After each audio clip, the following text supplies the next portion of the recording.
آج کل 10-11 سال کی لڑکیاں بالغ ہو رہی ہیں، ٹی ویوں پر سیریل ایسے آ رہے ہیں، موبائلوں میں ایسی ایسی واہیات چیزیں یوٹیوب وغیرہ پر فیس بک پر آ رہی ہیں کہ ان کو دیکھ کر ہماری لڑکیاں جو کبھی 16-17 سال میں بالغ ہوتی تھیں آج 11-12 سال کی عمر میں بالغ ہونے لگی ہیں. اور یعنیت پھیل چکی ہے، شرم و حیا طاق پر رکھی جا چکی ہے.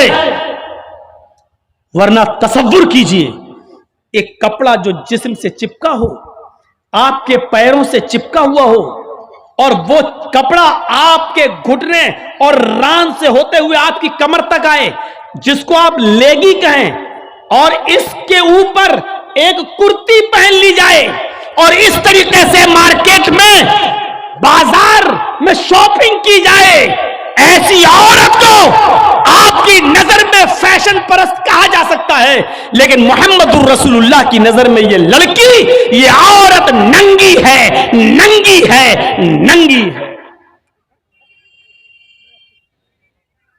یہ کپڑے اے بھیا جس کو جانا ہو جلدی جاؤ یہاں سے، اور جس کو اٹھنا ہو ابھی اٹھ جاؤ.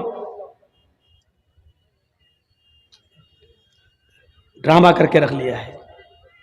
اور بھی ابھی جس کو جانا ہو چلے جاؤ، ابھی بعد میں نہیں اٹھنے دوں گا، چاہے پیشاب یہی نکل جائے.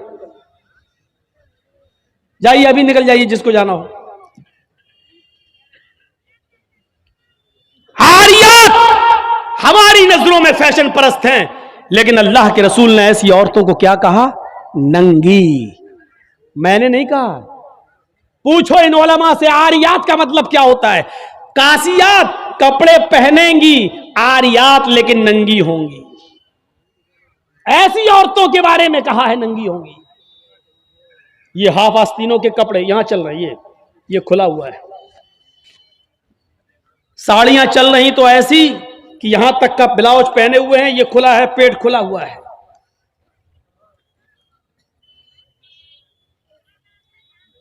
اور جو چند برقے اب چل بھی رہے ہیں بہار بنگال میں، پہلے تو چلتے نہیں تھے، تو اب برقوں میں بھی ڈیزائن چلنے لگی ہے.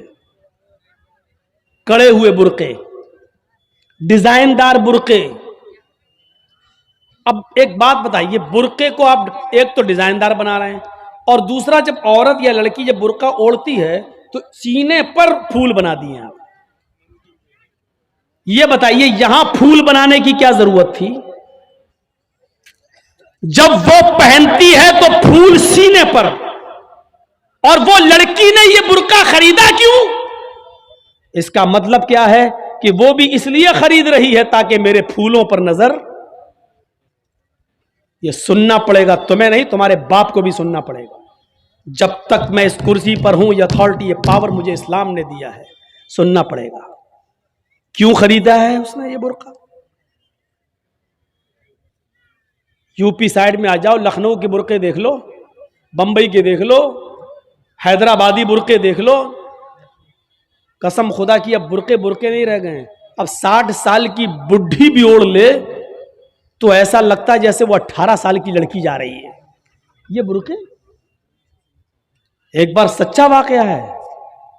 60 65 70 سال کی بڑھیا ایسا ہی برقع اوڑھ کے چہرہ چھپا کے جا رہی تھی دھیرے دھیرے. بھائی بڈھی تھی، وہ دھیرے دھیرے چل رہی تھی، تو ایک لڑکا اس کا پیچھا کرنے لگا. 20-22 سال کا لڑکا اس بڈھی کا پیچھا کرنے لگا، کیونکہ جو سوچنے لگا برقع اتنا خوبصورت ہے تو برقعے کے اندر کتنا خوبصورت مال ہوگا، برقعے والی کیسی ہوگی. اس کا پیچھا کرنے لگا. بڑھیا دھیرے دھیرے چل رہی، لڑکا سمجھ رہا مجھے لفٹ دے رہی، میری وجہ سے دھیرے دھیرے چل رہی، جبکہ وہ اپنی کمزوری کی وجہ سے دھیرے دھیرے چل رہی. بڑھیا سمجھ گئی کہ لڑکا میرا پیچھا کر رہا ہے، تو تھوڑی دور چلنے کے بعد اس نے اپنا نقاب کھولا اور اپنی تتلاتی زبان میں بولی، بیٹا. لڑکے کا تو موڈ خراب ہو گیا، کم بخت میرا تو معاملہ ہی گڑبڑ ہو گیا. بیٹا تو میرا پیچھا کیوں کر رہا ہے؟ میں تو تیری اماں کی عمر کی ہوں. لڑکے کو بھی غصہ آ گیا، کہتی بات میں اپنے لیے نہیں اپنے ابا کے لیے ڈھونڈ رہا ہوں. اب 60 65 70 سال کی بوڑھیوں کو ایسے خوبصورت برقعے پہننے کی کیا ضرورت؟ برقعوں کا مقصد جو کبھی تھا पर्दा, लेकिन आज उनका मकसद भी वो नहीं रह गया। अल्लाह के नबी के ज़माने में एक सहाबी अल्लाह के नबी के पास आती हैं, मुस्नद अहमद की सही रिवायत, जिनकी चादर कपड़े से नीचे, टखने से नीचे, चप्पल से नीचे जमीन की मिट्टी उड़ाती हुई आती और कहती, अल्लाह के रसूल मैं इस चादर को ओढ़कर नमाज पढ़ने जाती हूँ। आपने कहा चादर इतनी नीची होनी चाहिए। उसने कहा अल्लाह के नबी कभी कभी जमीन पर पेशाब व पायखाना पड़ा होता है, गंदगी पड़ी होती है, तो क्या मैं थोड़ी सी ऊपर करके पायखाना गंदगी को क्रॉस करके आगे निकल जाऊं? आपने कहा नहीं, दाएं से निकल जा, बाएं से निकल जा। कहने लगी दाएं भी मर्द बैठे होते हैं, बाएं भी मर्द बैठे होते हैं, मुझे उसी गंदगी के ऊपर से निकलना है। अल्लाह के रसूल इजाजत दे दीजिए, मैं थोड़ा सा ऊपर कर लूं और निकल जाऊं, उसके बाद नीचे कर लूंगा। जब गंदगी को क्रॉस कर लूंगी तो चादर में नीचे कर लूंगी। अल्लाह के नबी कहते हैं अगर मर्द दाएं बैठे हैं, बाएं बैठे हैं, तो तू उसी गंदगी के ऊपर से निकल जा। कहने लगी अल्लाह के रसूल वो गंदगी मेरी चादर में लग जाएगी, आप मुझे ऊपर उठाने की इजाजत नहीं दे रहे हैं, टखने से ऊपर, चप्पल से ऊपर चादर उठाने की इजाजत क्यों नहीं दे देते? आपने कहा नहीं, चादर उठाने की इजाजत, चप्पल से भी ऊपर चादर उठाने की इजाजत नहीं दूंगा। कहा अल्लाह के रसूल फिर उस चादर में पेशाब और पायखाना लग जाएगा। आपने कहा लग जाने दे। कहने लगी हाय अल्लाह के रसूल उसी चादर को तो ओढ़कर मैं नमाज पढ़ती हूँ मस्जिद में। जब ऊपर औरतों का अलग इंतजाम होता है या पर्दे में औरतों का इंतजाम होता है तो मैं इसी चादर को ओढ़े ओढ़े नमाज पढ़ती हूँ। आपने कहा उसी चादर को ओढ़कर नमाज पढ़ ले। कहने लगी उसमें पेशाब और पायखाना लग जाएगा, क्या उसी और चादर को ओढ़कर नमाज पढ़ लूं? आपने फरमाया हाँ आए औरत, जब पेशाब और पायखाना तेरी चादर में लगेगा, जब तू आगे बढ़ेगी तो तेरी चादर जमीन पर पड़ी हुई मिट्टी से रगड़ खाएगी, क्योंकि तेरी चादर नीचे है। जब पेशाब और पायखाना उसमें भर जाएगा, जब तू आगे बढ़ेगी तो जमीन पर पड़ी हुई मिट्टी पर तेरी चादर रगड़ खाएगी, और जमीन पर पड़ी हुई मिट्टी से रगड़ने की वजह से जमीन की पाक मिट्टी तेरी चादर को पाक कर देगी। लेकिन तुझे चादर उठाने की इजाजत नहीं, उसी चादर में तू नमाज पढ़ ले। गंदगी लगती है तो लग जाने दे, आगे बढ़ेगी तो जमीन पर पड़ी हुई पाक मिट्टी तेरी चादर को पाक कर देगी। मेरे भाइयों, पेशाब और पायखाना देखकर भी अल्लाह के रसूल ने औरत को चादर उठाने की इजाजत नहीं दी। मेरी बहनों, तुम्हारे दिल कैसे गवारा कर लेते हैं। जलसों में भी चूड़ियां खरीदने के लिए, बैलून खरीदने के लिए, जलेबियां खरीदने के लिए तुम किस तरीके से लेडीज पिंडाल से निकलकर तुम बाजारों में घूम लेती हो। शर्म आनी चाहिए। तुम्हारे कलेजे और तुम्हारे दिल कैसे गवारा कर लेते हैं कि लड़के और लड़कियां एक जगह शॉपिंग करें, दुकानदारी करें, खरीदारी करें। ये तुम्हारे कलेजे, तुम्हारे ज़मीर कैसे गवारा कर लेते हैं। जबकि अल्लाह के नबी फरमाते हैं ला यखलुअन्न रजुलुम बिमरातिन इल्ला कान सालिसुहुम शैतान। कोई मर्द किसी औरत से तन्हाई में न मिले, कोई मर्द किसी औरत से अकेले में न मिले कि उसमें तीसरा शैतान होता है, उसमें तीसरा बहकाने वाला शैतान होता है। मेरे भाइयों, इस्लाम का कानून यही है, इस्लाम का निजाम यही है। एक औरत, उसका शौहर मर चुका है, औरत के पास बहुत ज्यादा पैसा है, वो हज करना जाना चाहती है, शौहर इंतकाल कर गया, अब औरत अकेले हज करने नहीं जा सकती है, जबकि मुस्तती है, साहिब इस्तिताअत है, हज करने जाना चाहती है, अच्छा काम करने जाना चाहती है। इस्लाम कहता है कि तेरा शौहर नहीं है तो भाई के साथ जा, भाई नहीं है तो बाप के साथ जा, बाप नहीं है तो बेटे के साथ जा, लेकिन किसी महरिम का होना जरूरी है, उसके साथ जा। चीख कर औरत कहती है कोई नहीं है, मेरे पास दौलत है। अल्लाह के नबी कहते हैं फिर दौलत संभाल कर अपने पास रख। अगर तेरा भाई नहीं है, बेटा नहीं है, शौहर नहीं है, बाप नहीं है, कोई महरिम नहीं है, तो तू अकेले हज करने नहीं जा सकती है।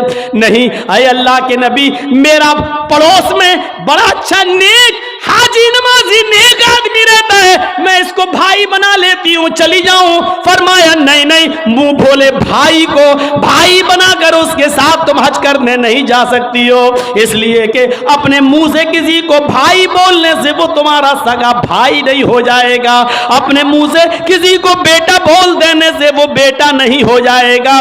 तुम किसी को बेटा बोल दो, भाई बोल दो, जो चाहो बोल दो, लेकिन इस्लाम ये कहता है कि उसके साथ भी औरत को इजाजत नहीं है कि वो हज करने जाए।